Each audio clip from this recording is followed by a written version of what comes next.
आप अपने आप को क्या कहलवाना पसंद करेंगे? डॉन, गैंगस्टर, माफिया, स्मगलर, सियासतदान? जवानी था, जवानी में इंसान के हर काम करता था।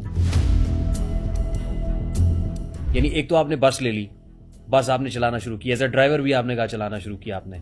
किस रूट पे चलाते थे ये? हमारा क्वेटा चमन में मैंने अपना जान बना दिया। वो कैसे, क्या ऐसा किया आपने? कौन सा अलादीन का चिराग बस ऐसा वक्त था, मतलब लोग डरता था। स्मगलिंग की मतलब हम लोगों ने उस वक्त के, मुझे ऐसे याद है, ये लुक साबुन का मैंने एक ये कंटेनर लेना था, फिर मैंने बस को खुद उसको भरा के फिर मैं क्वेटा में ला रहा था। ये पहली बार आप जो साबुन भर के लाए थे, किसने मशवरा दिया था? हम लोग 28 बंदे थे घर में। 28 बंदे, एक बंदा पालना ये बहुत मुश्किल होता था। देखिए, अवाम के नौजवानों के सामने बैठ के आप कह रहे हैं नहीं, स्मगलिंग है नहीं, ये तिजारत है।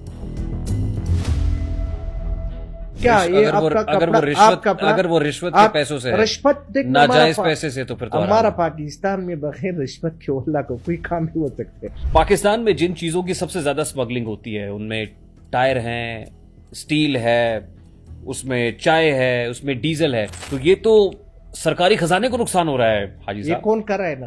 एक सादिक खुनी है और कौन है? और भी होंगे। मैं आपकी लाइव स्मगल चीज खरीद सकता हूँ, ये हराम नहीं है, लेकिन आप गैर कानूनी तौर पर बॉर्डर से कुछ चीज ले आए, इंपोर्ट कर लें, जिसपे आपने कोई ड्यूटी नहीं दी हुई, कोई टैक्सेस नहीं दिए हुए, रियासत के कवानीन की खुल्लम खुल्ला खिलाफवर्जी की है, वो कैसे जायज हाल हो सकता है? 2 साल में आपके हल्पन करता हूँ, बॉर्डर बंद है 2 साल से। अभी कहां से आ रहे हैं? आपका भी जाहिर है कारोबार बंद तो नहीं हुआ होगा। आपसे कोई 50 ट्रक बरामद किए थे और 9 वेयर हाउसेस के ऊपर भी उन्होंने वहां से सामान रिकवर किया था आपका। ये कस्टम्स टुडे के अंदर आपसे मुताल्लिक खबर लगी हुई है। इसने हमको धमकी दिया कि खुद कुछ करता है, एक ड्रामा अपना। Hasan Farid custom intelligence officer था, उसने कहा ये थ्रेट किया है मुझे कि जान से मार देंगे। ये जो कॉन्फ्लिक्ट्स एंड पीस स्टडीज की रिपोर्ट है वो ये कहती है कि अफगान तालिबान के साथ भी तो आपका ताल्लुक है ना? देखना, तालिबान के साथ या इसके साथ हमारा ताल्लुक ऐसे है कि हमारा कबायली वतन है।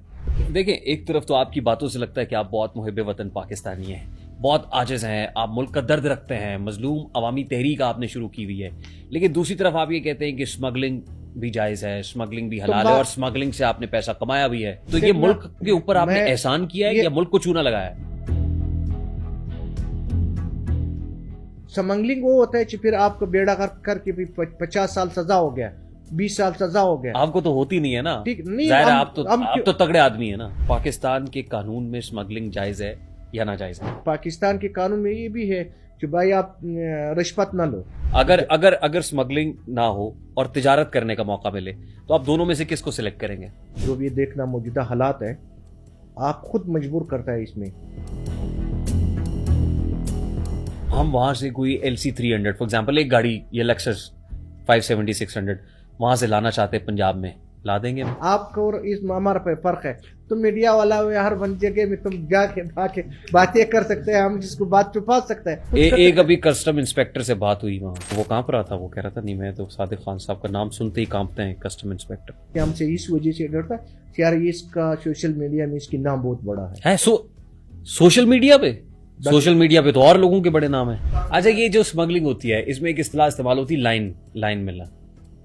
ये लाइन की क्या इस्तेलाह हंस रहे आप? जोड़ तोड़ होता है, फिर इंसान की कामयाबी होता है। बगैर जोड़ तोड़ के काम बंदा वो समझाए ना, वो जरा समझाएं कैसे होता है। कितनी गाड़ियां आपके पास? पहले ज्यादा था, अब कम होंगे।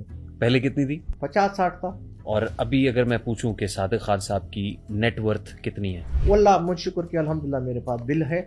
मैं 2 हाथों से मजदूरी करता हूँ, मैंने आज तक पैसों के लिए सोच नहीं किया। हाजी साहब, बात यह है कि एक बंदा जो हराम का पैसा कमाए, 2 नंबरी से पैसा कमाए और हज बहुत सारे कर ले और फिर घर के बाहर लिख दे हाज़ा मिन फजली रब्बी।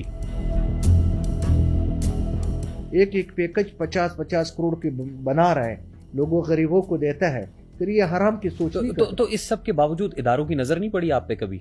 पार्टी का नाम भी मजलूम अवामी तहरीक, और पैसे कमा के, अरबों रुपया कमा के, दस्तरखान और समाजी काम करके आपको लगता है ये आप सारा कुछ जस्टिफाई कर लेंगे, जायज कर लेंगे? मैं आपको बता रहा हूँ, ना हमारा कस्टम साहब है, ना हमारा पुलिस साहब है, ना हमारा एक्साइज साहब है। मेरी बात का मकसद सिर्फ आपको ऑफेंड करना नहीं। जिस काम से बॉर्डर पे तकरीबन हर रोज का 15 करोड़ का नुकसान हो, सालाना 3.5 खरब रुपए का